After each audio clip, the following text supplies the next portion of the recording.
Hello friends, welcome to my channel. Myself Abhishek Srivastava. दोस्तों, आज की वीडियो में हम Bharat skill question bank solution के शेष प्रश्नों की चर्चा करेंगे। यह वीडियो एग्जाम की दृष्टि से बहुत ही महत्वपूर्ण है।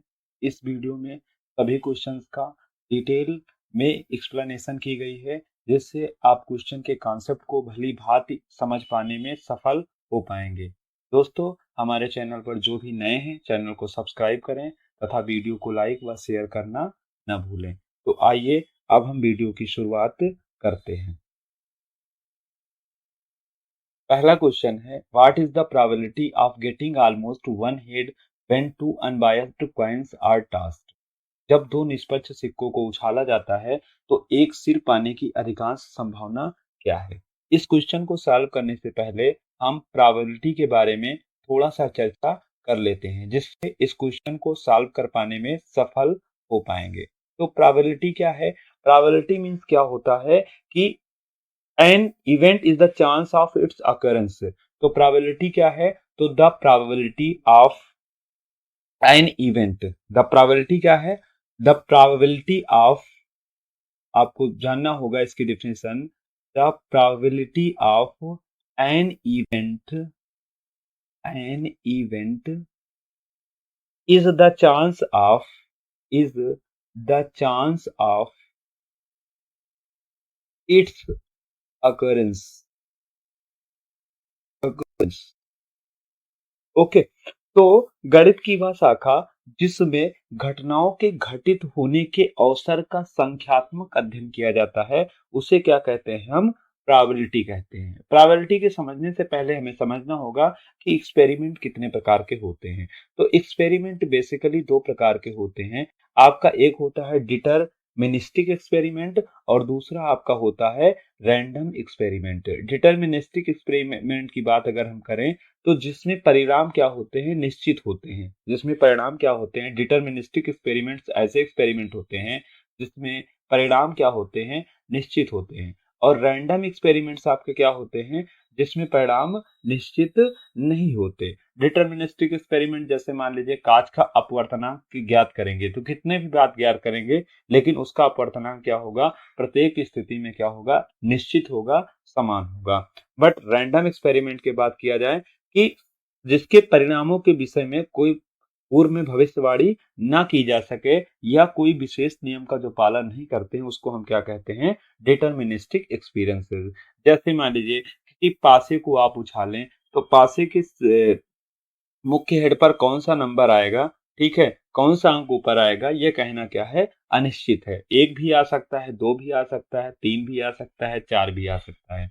उसी प्रकार से दूसरा एग्जांपल अगर हम लेते हैं, मान लीजिए आप किसी सिक्के को उछालें तो सिक्के पर हेड आएगा या टेल आएगा, ये कहना निश्चित नहीं है। तो इस प्रकार के एक्सपेरिमेंट्स को हम क्या बोलते हैं? Random experiment. अब आगे बात करते हैं कि सैंपल स्पेस क्या होता है। सैंपल स्पेस, यहाँ पर एक इंपॉर्टेंट बात आती है, sample space. Sample space means होता है सैंपल स्पेस। जैसे मान लीजिए किसी प्रयोग के बार बार किए जाने पर प्राप्त परिणामों के समुच्चय को क्या कहते हैं? प्रतिदर्श समिष्टि या सैंपल स्पेस कहते हैं। ठीक है, जैसे मान लीजिए अगर हम एक सिक्के को उछालें, एक सिक्के को आपने टॉस किया तो उस सिक्के पर क्या आते हैं? दो चीजें आएंगी, या तो हेड आएगी या तो टेल आएगी। तो सैंपल स्पेस उसका क्या होगा? मतलब कौन कितनी क्या क्या आ सकता है। तो उस सिक्के में क्या आ सकता है? या तो एक बार हेड आ सकता है या क्या आ सकता है? टेल आ सकता है। तो इसको हम क्या बोलते हैं? सैंपल स्पेस बोलते हैं। ठीक है, और अगर हम सैंपल स्पेस की बात करें तो मान लीजिए दो सिक्के को उछाला जाता है, एक क्वाइन को उछाला गया तो उसमें हेड और टेल आ सकता है। दूसरे अगर हम क्वाइन को मान लीजिए दो क्वाइन को एक साथ में उछालते हैं तो क्या हो सकता है? हो सकता है कि दोनों क्वाइन पर आ जाए हेड, हेड आ जाए। ठीक है, दोनों क्वाइन पर क्या आ जाए? हेड आ जाए। या हो सकता है कि पहले क्वाइन पर क्या आ जाए? हेड आ जाए, दूसरे क्वाइन पर क्या आ जाए? टेल आ जाए। ठीक है, उसके बाद क्या हो सकता है? ऐसा भी हो सकता है कि फर्स्ट क्वाइन पर टेल आ जाए और सेकंड क्वाइन पर हेड आ जाए। ठीक है, या ऐसा भी हो सकता है कि इस क्वाइन पर भी टेल आ जाए और इस क्वाइन पर भी टेल आ जाए। तो इस प्रकार से यहाँ पर जो प्रतिदर्श समिष्टि है, जो सैंपल स्पेस है, उसकी संख्या कितनी है? 4 है। ठीक है, मतलब 4 ही संभावनाएं बन रही हैं, इसके अतिरिक्त और भी कोई आउटपुट नहीं आ सकता। या तो हेड हेड आएगा, या तो हेड टेल आएगा, या तो टेल हेड आएगा, या तो टेल टेल आएगा। अब सपोज करिए कि अगर हम बात करें कि मान लीजिए कोई एक आपका डाइस है, मान लीजिए क्या है, आपका कोई एक डाइस है, उस डाइस को अगर आप उछाल रहे हो तो उस डाइस में सैंपल स्पेस क्या होगा, तो उस डाइस में सैंपल स्पेस आपका कितना होगा, 1 भी आ सकता है आपके डाइस के ऊपरी सिरे पर, 2 आ सकता है, 3 आ सकता है, 4 आ सकता है, 5 आ सकता है, 6 आ सकता है। तो नंबर ऑफ सैंपल स्पेस क्या हो जाएंगे, आपके 6 हो जाएंगे। ठीक है ना, 6 हो जाएंगे। ठीक है, तो ये बात रही हमारी सैंपल स्पेस की। ठीक है, अगर हम बात करते हैं कि दो डाइस को उछालते हैं, तो दो दो डाइस को अगर जब आप उछालेंगे, मान लीजिए फर्स्ट डाइस है और ये आपका फर्स्ट डाइस है, और दूसरा आपका क्या है, सेकंड डाइस है। तो जब आप दो डाइस को उछालेंगे तो सैंपल स्पेस कितने हो जाएंगे, तो वो आपके सैंपल स्पेस कितने हो जाएंगे, तो आपके नंबर ऑफ सैंपल स्पेस कितने हो जाएंगे, 36 हो जाएंगे। ठीक है, कितने हो जाएंगे, 36। तो ये रही आपके सैंपल स्पेस की बात। ठीक है, अब हम बात करते हैं सैंपल स्पेस की, बात ये हो गई। अब हम बात करते हैं कि घटनाएं क्या होती हैं। ठीक है, तो घटना, सैंपल स्पेस की बात आता है इवेंट। इवेंट इवेंट की अगर हम बात करेंगे तो इवेंट आपका क्या होता है कि जैसे मान लीजिए प्रतिदर्श समिष्ट के प्रत्येक उपसमुच्चय को क्या कहते हैं, एक घटना कहते हैं। जैसे ये हेड आ सकता है, तो हेड आना क्या है, एक घटना है, इसका एक उप सबसेट हो जाएगा ना हेड।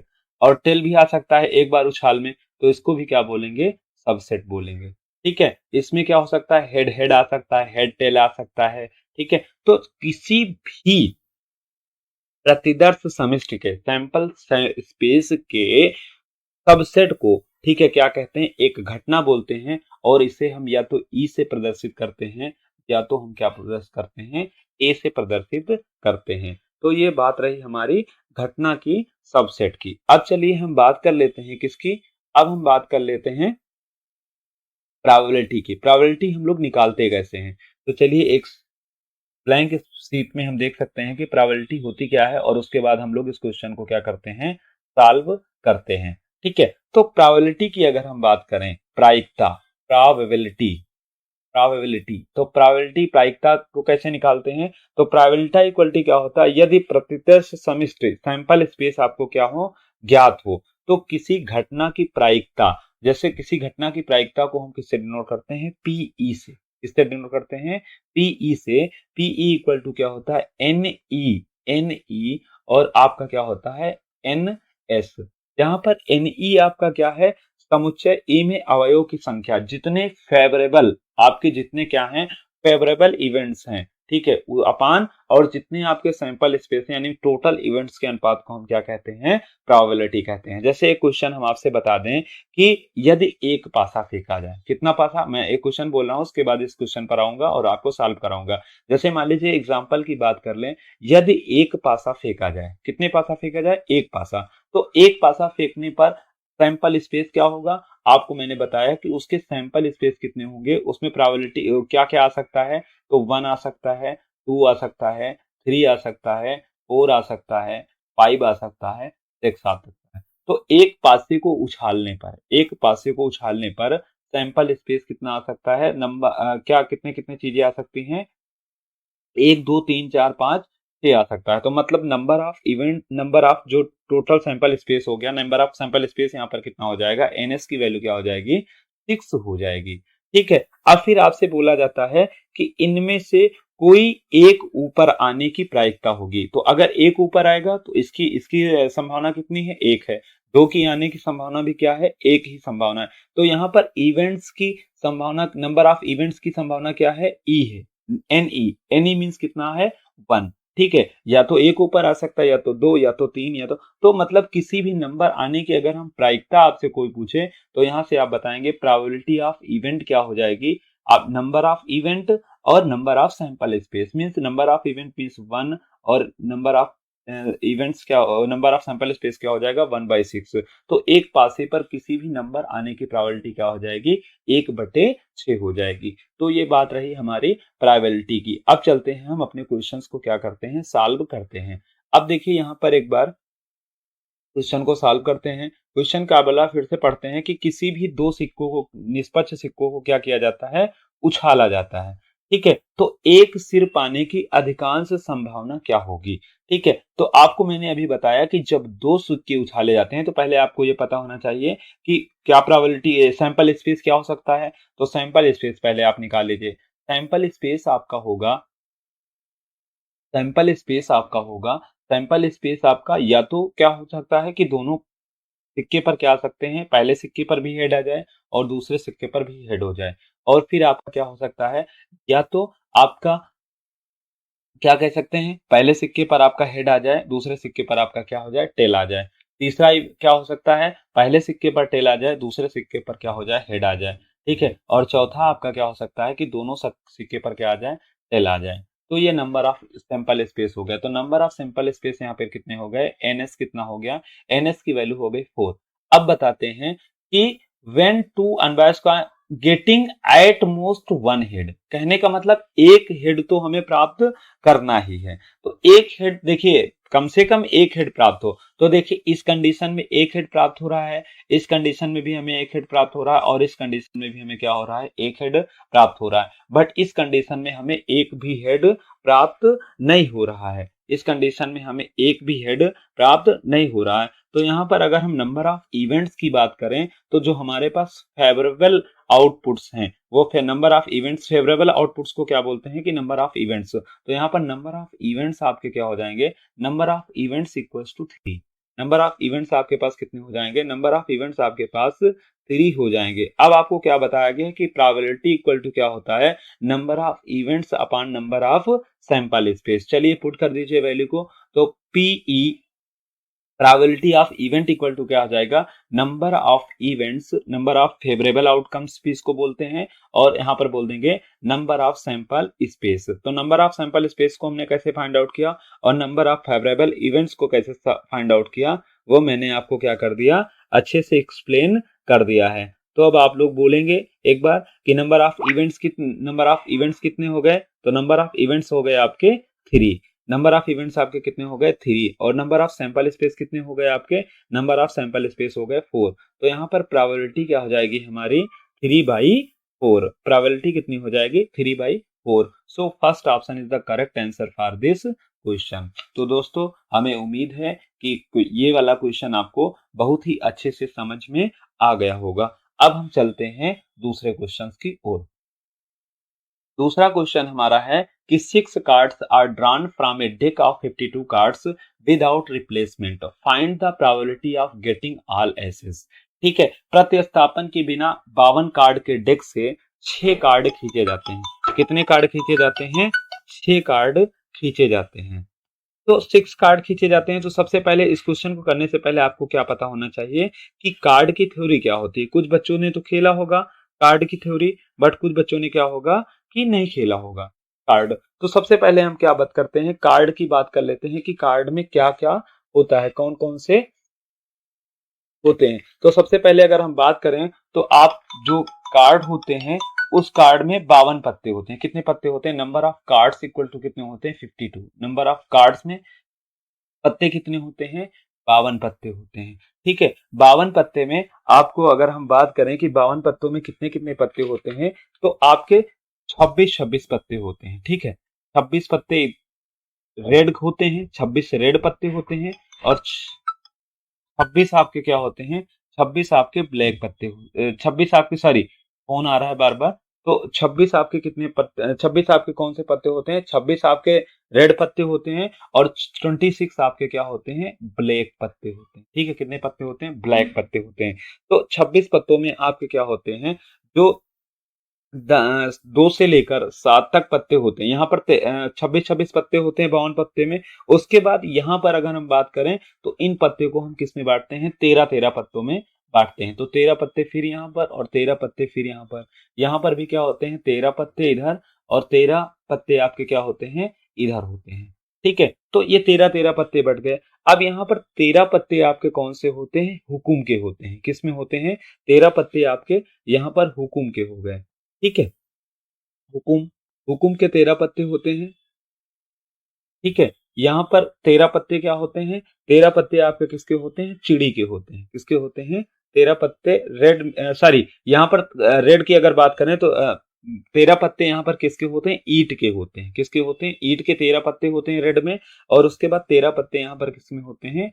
पान के होते हैं। ठीक है, अगर ब्लैक में बात करें तो 13 पत्ते इसमें हुकुम के होंगे, और 13 पत्ते इसमें कहां पर होंगे? चिड़ी के होंगे। ठीक है, अब इन 13-13 के पत्तों की हम बात करें तो 13-13 पत्तों में एक दो से लेकर क्या कहते हैं, 10 तक, 2 से लेकर 10 तक क्या होते हैं? आपके जो 9 पत्ते होते हैं उस पर क्या होता है? ओनली आपका मार्क अंकित रहता है, यानी दुग्गी दो, 2 अंकित रहता है, 3 अंकित रहता है, 4 अंकित रहता है, 5। तो इसको दुग्गी 3, 4, 5, 6, 7, 8 नहला या दहला के नाम से इसको जानते हैं। तो ये 9 पत्ते तो आपके हो जाते, 9 पत्ते इस तरीके से इसमें हो गए, 9 पत्ते इसमें हो गए, 9 पत्ते इसमें हो गए। बाकी बचे 4 पत्ते। अब 4 पत्ते यहाँ बचे, तो जो 4 पत्ते आपके होते हैं, वो 4 पत्ते पत्ते होते हैं आपके कौन से? आपके होते हैं गुलाम, गुलाम, ठीक है? और उसके बाद क्या होता है? बेगम और बादशाह। ठीक है, गुलाम, बेगम और बादशाह, ये आपके 3 पत्ते और होते हैं। ठीक है, उसके बाद एक पत्ता आपका किसका होता है? ऐस का होता है, जिसको हम इक्के का पत्ता बोलते हैं। ठीक है, यहाँ पर ऐस लिखा हुआ है, तो एक पत्ता आपका क्या होता है? ऐस का पत्ता होता है। ठीक है, तो इन जो ये 4 पत्ते होते हैं, जो ये आपके 4 पत्ते होते हैं, इनको बड़े सम्मान की दृष्टि से देखा जाता है। किसकी दृष्टि से देखा जाता है? बड़े सम्मान की दृष्टि से देखा जाता है। तो तो हम इसको क्या बोलते हैं? इसको ऑनर कार्ड बोलते हैं। क्या बोलते हैं इसको? इसको ऑनर कार्ड नाम से जाना जाता है। ठीक है, जो इन इस क्षेत्र के लोग होते हैं, वो इन पत्तों को बड़े सम्मान की दृष्टि से क्या किया जाता है? वहां पर देखा जाता है। तो ये चारों पत्ते आपके क्या होते हैं? ऑनर कार्ड होते हैं। तो ये 4 पत्ते इधर, इसमें भी 4 पत्ते, इसमें भी 4 पत्ते, इसमें भी 4 पत्ते, तो 16 पत्ते जो आपके होते हैं, ये कौन से होते हैं? आपके ऑनर कार्ड होते हैं। इनको बड़े सम्मान की दृष्टि से देखा जाता है। तो ये कार्ड आपके कितने होते हैं? ऑनर कार्ड्स होते हैं। अगर अब हम बात करें फेस कार्ड्स की, फेस कार्ड की संख्या कितनी होती है? तो फेस कार्ड की संख्या कितनी होती है? 12 होती है। फेस कार्ड का मतलब, जैसे गुलाम पर क्या होता है? आपका फेस बना होता है। बेगम पर भी आपका क्या बना होता है?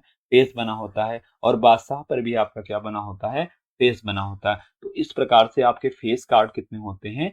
12 होते हैं। ठीक है, आईएस की अगर हम पता करें तो नंबर ऑफ आईएस कार्ड कितने होते हैं? आपके 4 होते हैं। एक कार्ड इस वाले में हो गया, एक कार्ड यहाँ पर हो गया, एक कार्ड यहाँ पर हो गया, एक कार्ड यहाँ पर हो गया, तो एस कार्ड। तो इस प्रकार से ये जो पूरे पत्ते हैं उसका क्या है? क्रम है। 52 पत्ते होते हैं। 52 पत्ते में 26 पत्ते रेड के, 26 पत्ते आपके ब्लैक के होते हैं। 26 में फिर रेड में आपके 13 पत्ते हुकुम के, 13 पत्ते आपके पान के, फिर 26 में 13 पत्ते आपके किसके? सॉरी, यहाँ पर हुकुम नहीं होगा। 13 पत्ते आपके ईंट के, 13 पत्ते आपके पान के। यहाँ पर 26 में ब्लैक कार्ड में 13 पत्ते हुकुम के, 13 पत्ते चिड़ी के। उसके बाद 13 में जो 9 पत्ते होते हैं, 2 से 10 तक, जिसमें संख्या अंकित रहती है, उसके अलावा जो 4 पत्ते आपके बचते हैं, उसमें गुलाम, बेगम और बादशाह और ऐस, एक्का का पत्ते को हम बोलते हैं। ठीक है, तो ये कार्ड जो होते हैं, इस खेल जगत की दुनिया में ये चारों कार्ड को लोग क्या मानते हैं? बड़े सम्मान की दृष्टि से देखा जाता है। तो इसको हम ऑनर कार्ड बोलते हैं। तो 4 ऑनर कार्ड यहाँ पर, 4 ऑनर कार्ड यहाँ पर, 4 ऑनर कार्ड यहाँ पर, 4 ऑनर कार्ड यहाँ पर। तो नंबर ऑफ ऑनर कार्ड कितने हो जाते हैं? 16 हो जाते हैं। फेस कार्ड की बात करें तो गुलाम, बेगम और बादशाह, ये जो कार्ड होते हैं, इस पर फेस बना होता है, इसलिए हम इसको क्या बोलते हैं? फेस कार्ड के नाम से जानते हैं। तो फेस कार्ड की संख्या कितनी हो जाती है?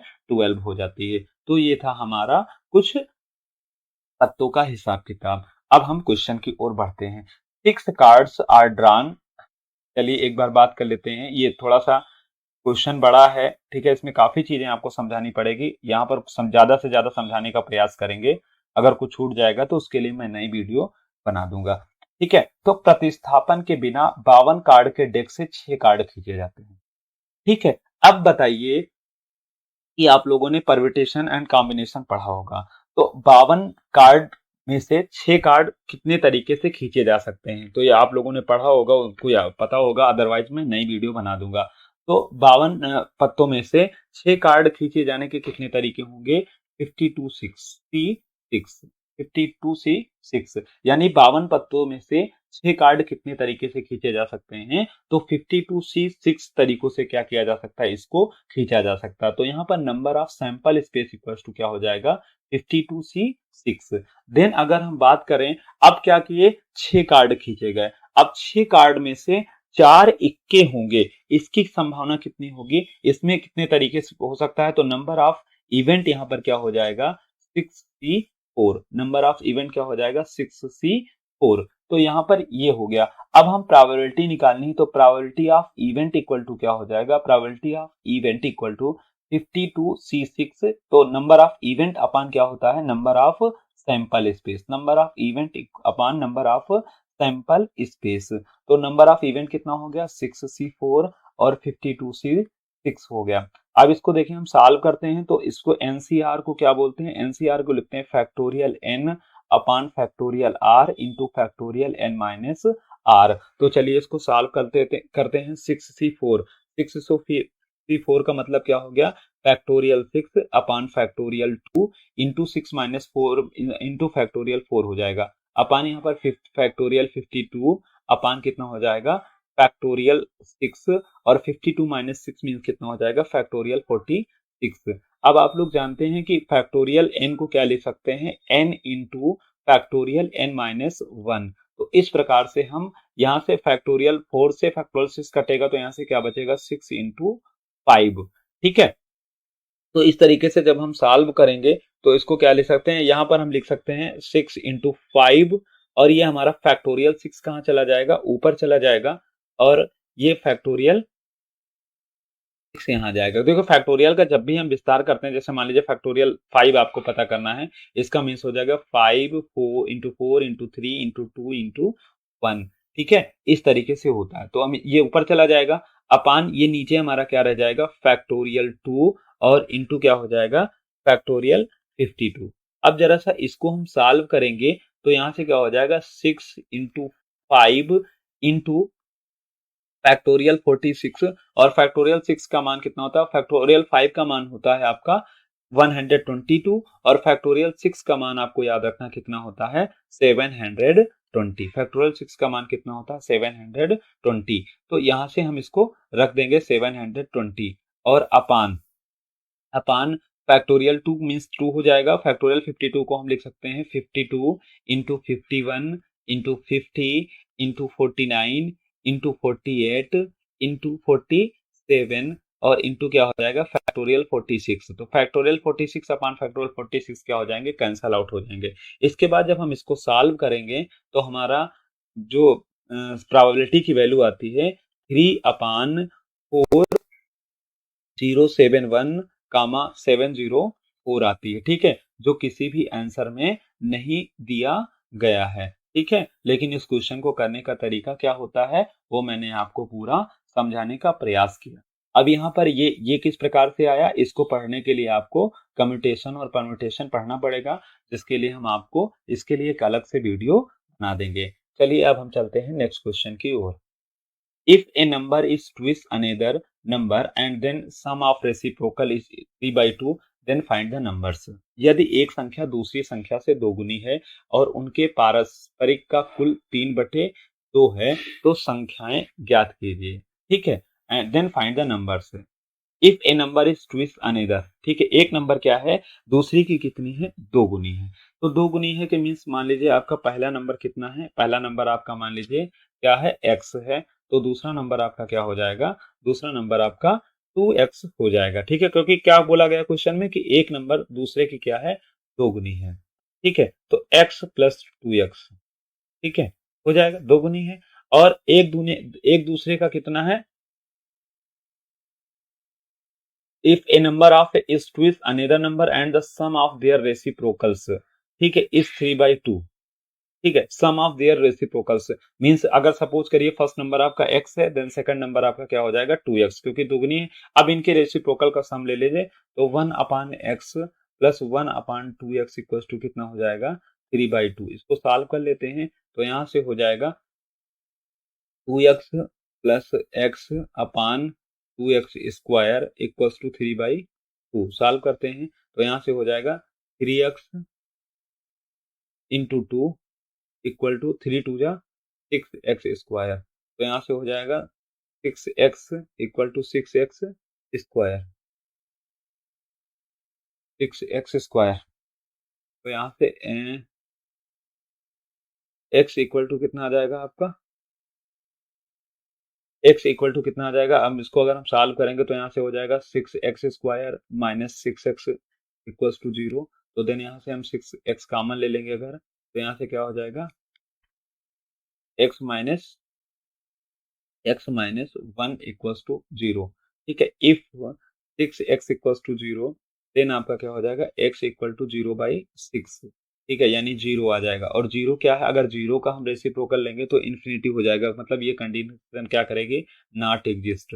If x minus 1 equals to 0 लेंगे तो आपका x की वैल्यू कितनी आ जाएगी, 1 आ जाएगी। x इक्वल्स टू कितना आ जाएगा, 1। जब x इक्वल्स टू 1 तो देन दूसरी वैल्यू क्या हो जाएगी, 2 हो जाएगी। मतलब दोनों दुगनी है ना, तो पहली 1 तो दूसरी कितनी हो जाएगी, 2 हो जाएगी। तो 1 कामा 2 हो जाएगा। अब देखिए इसके रेसिप्रोकल का ऐड ले लीजिए, क्या आता है, आंसर हमारा सही है, देख लीजिए, चेक कर लीजिए। तो 1/1 प्लस 2 का रेसिप्रोकल 1/2 ऐड कर लीजिए इसको, तो कितना आ जाएगा, 2 1 जा 2 और 1 1 जा 1, यानी आपका 3/2 आंसर आ जाएगा। तो इसका मतलब हमारा आंसर सही है। तो क्या आंसर आ जाएगा, 2,1। ओके, समझ में आया। ठीक है, इसमें क्या बोला गया था कि पहली संख्या दूसरी का 2 गुना है, तो पहली आपने x मान लिया, दूसरी का 2x मान लिया और उसका रेसिप्रोकल लेके आपने ऐड कर दिया। ठीक है, सॉल्व किया, यहाँ पर x इक्वल्स टू 0 आया, 6x इक्वल्स टू 0, इसको मैंने क्यों छोड़ दिया, क्योंकि 0/6 करोगे तो 0 आएगा। और जब इसका रेसिप्रोकल लोगे तो आपका रेसिप्रोकल 1/0 आएगा, मीन्स आपका इन्फिनिटी आ जाएगा। मीन्स ये जो आपकी कंडीशन है ये इसमें एग्जिस्ट नहीं करेगी, इसलिए हमने इसको क्या कर दिया, लीव कर दिया। और x माइनस 1 इक्वल्स टू 0 लेने पर x इक्वल्स टू 1 आ गया और दूसरी नंबर हमारी क्या आ गई, 2 आ गई। तो इस प्रकार से हमारा ये क्वेश्चन सॉल्व हुआ है। अब चलते हैं हम अपने नेक्स्ट क्वेश्चंस की ओर। ठीक है, solve for g in the expression 8 minus 11g minus 5 plus 6 equals to 0। तो g की वैल्यू फाइंड आउट करनी है, तो कैसे फाइंड आउट करेंगे, ये linear equation in one variable है, सिंपल, इसको सॉल्व करते हैं। 8 minus 11g into minus 5 plus 6g equals to 0। ठीक है, तो यहाँ से आपका क्या हो जाएगा, -40 और माइनस माइनस प्लस, तो आपका हो जाएगा 55g और प्लस 6g इक्वल्स टू 0। तो आपका 55 और 6g कितना हो जाएगा, बोलो। 55 और 6g आपका हो जाता है 55 और 6 आपका 61g। ठीक है, -40 plus 61g equals to 0 means 61g equals to -40 means g equals to आपका हो जाएगा, सॉरी प्लस 40 होगा, 40/61। तो g इक्वल टू आपका कितना हो जाएगा, 40/61। So A option is the correct answer for this question. अब चलिए हम आगे क्वेश्चन को सॉल्व करते हैं। If in an acute angle triangle, if 10, 12 and a are sides, then find the number of integer values of a are present। एक न्यून कोण त्रिकोण में यदि 10, 12 और a भुजाएं हैं तो a के मौजूद पूर्णांक मूल्यों की संख्या ज्ञात कीजिए। देखिए इस क्वेश्चन को हम बिल्कुल डिटेल में एक्सप्लेन करेंगे, जिससे आपको इस तरीके के कोई भी क्वेश्चंस का हो जाए आप लोग करने में सक्षम हो पाए। तो देखिए त्रिकोण आपको त्रिभुजों में अगर हम पहली प्रॉपर्टी की बात करें तो सबसे पहली प्रॉपर्टी क्या होती है कि दो भुजाओं का योग, सबसे पहले बात करते हैं, दो भुजाओं का योग हमेशा क्या होता है, तीसरी से बड़ी होता है। तो यानी a plus B is greater than क्या होता है, c होता है। ठीक है, अगर दूसरी कंडीशन की बात करें तो दो भुजाओं का अंतर क्या होता है, हमेशा छोटा होता है, किससे, तीसरी से। ठीक है, तो ये आपकी त्रिभुजों में ये सामान्य कंडीशन है, हर कोई भी त्रिभुज होगा उसमें इसके कंडीशन क्या करेगी, फॉलो करेगी। तो यहाँ पर आपको क्या दिया गया, 10, 12 एंड ए, 10, 12 एंड ए। ठीक है, तो यहाँ से आपको ए की वैल्यू क्या हो सकती है, 10 प्लस 12 इज ग्रेटर देन क्या होगा, इज ग्रेटर देन ए। ठीक है, तो 22 हो जाएगा, is greater than A. Means क्या हो गया, तो ए की वैल्यू जो है 22 से ग्रेटर नहीं हो सकती। ए की वैल्यू किससे ग्रेटर नहीं हो सकती है, ए की वैल्यू जो भी होगी वो 22 से छोटी ही होगी। अब इस कंडीशन से बात करें तो यहाँ से क्या हो जाएगा, 10 minus 12, 10 minus 12 is less than क्या होगा, आपका ए होगा। मींस ए की वैल्यू आपकी क्या होगी, सॉरी 12 माइनस 10 करो इसको, तो ए की वैल्यू हमेशा क्या होगी, 2 से बड़ी होगी। ए की वैल्यू क्या होगी, हमेशा 2 से बड़ी होगी। तो मतलब ए की वैल्यू इसके बीच में हो सकती है 2 से 22 तो 2 से 22 के बीच में हो सकती है। अब ये 2 टू 20 के बीच 22 21 के बीच में जो होगी 2 से 22 के बीच में मीन्स 3 हो सकती है, 3 हो सकती है, 4 हो सकती है, 5 हो सकती है, 6 हो सकती है and so on up to 21 तक वैल्यू हो सकती है। बट इससे त्रिभुज न्यून कोण बनेगा या अधिक कोण बनेगा या सम कोण बनेगा इसको हम नहीं कह सकते। अब हमसे पूछा गया कि यदि न्यून कोण त्रिकोण है यानी त्रिभुज कैसा है आपका एक्यूट एंगल है तो आपके कितने ऐसी पॉसिबिलिटीज हैं। तो इस पॉसिबिलिटीज को निकालने के लिए हम देखते हैं कि अगर यहां पर सबसे पहले हम क्या मानेंगे, एक बार हम 12 को सबसे बड़ी भुजा मानेंगे। क्या मानेंगे? 12 को सबसे बड़ी भुजा मानेंगे और ए को क्या मानेंगे? सबसे छोटी भुजा मानेंगे। ठीक है, तब एक बार कंडीशन चेक करेंगे। आपको मैं ये डिटेल में समझा रहा हूं ताकि आपको पूरी तरीके से चीजें समझ में आ सके। अब देखिए यहां पर एक कंडीशन क्या होती है, आप लोगों ने पढ़ा होगा A square plus B square equal to C square. आपने पढ़ा होगा। ये किसके लिए होता है? राइट एंगल ट्रायंगल के लिए। राइट एंगल ट्रायंगल में क्या होता है? सबसे बड़ी भुजा का वर्ग शेष दो भुजाओं के वर्गों के योग के क्या होता है? बराबर होता है। बट अगर हम न्यून कोण त्रिभुज के केस में बात करें, न्यून कोण त्रिभुज के केस में बात करें तो जो ए स्क्वायर होता है, सॉरी जो सी स्क्वायर होगा, ये क्या होगा? ये हमेशा क्या होगा? छोटा होगा। किससे? किससे छोटा होगा? A square plus B square से छोटा होगा। ये किस केस में होगा आपका? एक्यूट एंगल ट्रायंगल के केस, न्यून कोण त्रिभुज के क्षेत्र केस में आपका ये होगा। और दूसरे केस में आपका क्या होगा? अगर ऑब्ट्यूज एंगल का केस है तो सी स्क्वायर की वैल्यू हमेशा क्या होगी? Is greater than A square plus B square. ठीक है, एक्यूट एंगल ट्रायंगल के केस, एक्यूट एंगल ट्रायंगल के केस में। अब हम बात करते हैं अपने प्रश्न की। ठीक है, तो आपको अगर हम मान लें कि यहां पर क्या है? 12 है, ठीक है, देन 10 है और पहली वैल्यू आपको क्या मैंने बताया? 3 है। ठीक है, तो 12 10 और 3 अगर इसको लें तो 12 को आप बड़ा ले रहे हैं तो 12 स्क्वायर एक, और यहां पर ग्रेटर है 12 स्क्वायर मीन्स 144 और आपका क्या हो जाएगा? 10 square plus 3 square. 10 square means क्या हो जाएगा? 100 और प्लस 3 मीन्स कितना? 9। तो आपका एडिशन कितना आ जाएगा? 109। तो 109 क्या है? 109 आपका लेस देन है किससे? 144 से। यानी कौन सी इसमें कंडीशन फॉलो हो रही है? इसमें आपकी ऑब्ट्यूज एंगल वाली क्या हो रही है? कंडीशन फॉलो हो रही है। यानी सी स्क्वायर की वैल्यू क्या आ रही है? दोनों के दोनों के वर्गों के योग से क्या आ रही? बड़ी आ रही। तो नहीं, ऑब्ट्यूज एंगल वाली वैल्यू फॉलो हो रही है। तो इससे हम करेंगे कि ये कहां तक एग्जिस्ट करेगी। ठीक है, तो देखिए ये कुछ वैल्यू तक क्या करती है? एग्जिस्ट करती है। जैसे 5 square mean 25।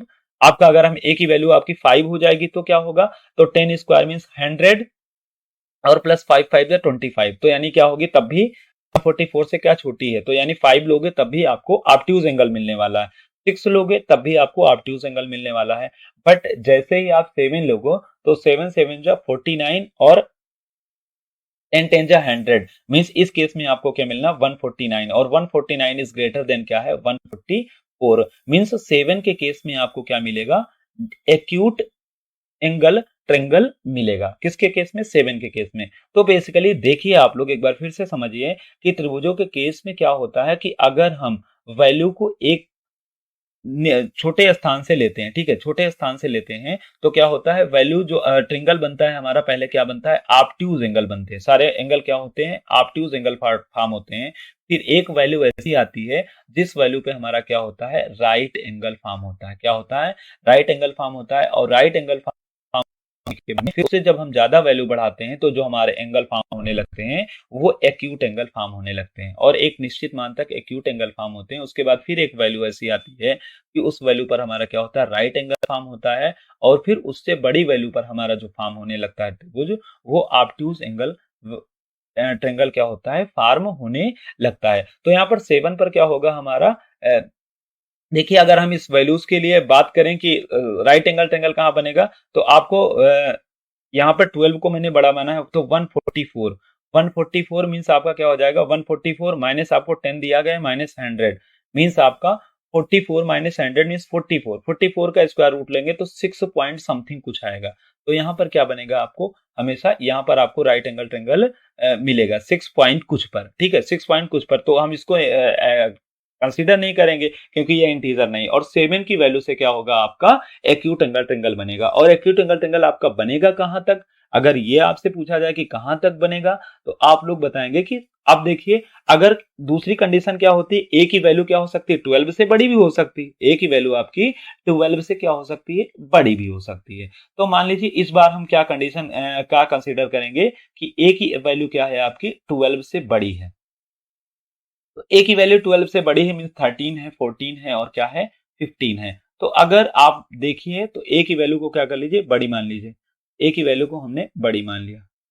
A square equal to क्या होना चाहिए, ए स्क्वायर इक्वल टू आपका कितना होना चाहिए, ए स्क्वायर, और यहां पर आपका क्या हो जाएगा, 10 स्क्वायर प्लस 12 स्क्वायर। तो 10 स्क्वायर मीन 100 और प्लस 12 स्क्वायर मीन 144। तो यानी आपका क्या हो जाएगा, 244।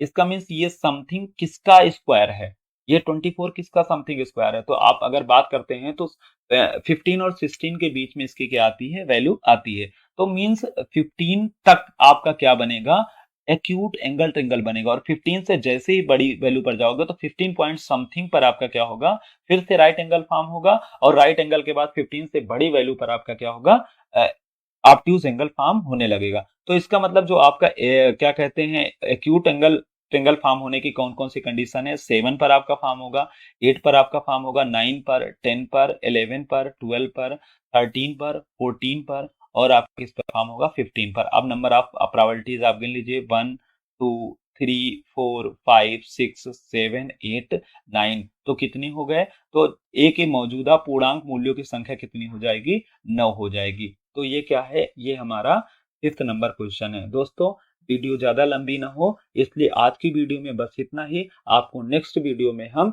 इससे आगे के क्वेश्चन के साथ मिलेंगे। यदि आपको हमारे समझाने का तरीका अच्छा लगा हो तो वीडियो को लाइक अवश्य करें तथा चैनल को ज्यादा से ज्यादा सब्सक्राइब करें, जिससे हमारे प्रयासों को हमें संबल मिल सके और हम और अधिक से अधिक वीडियोस बनाने के लिए प्रेरित हो सके। Thanks for watching.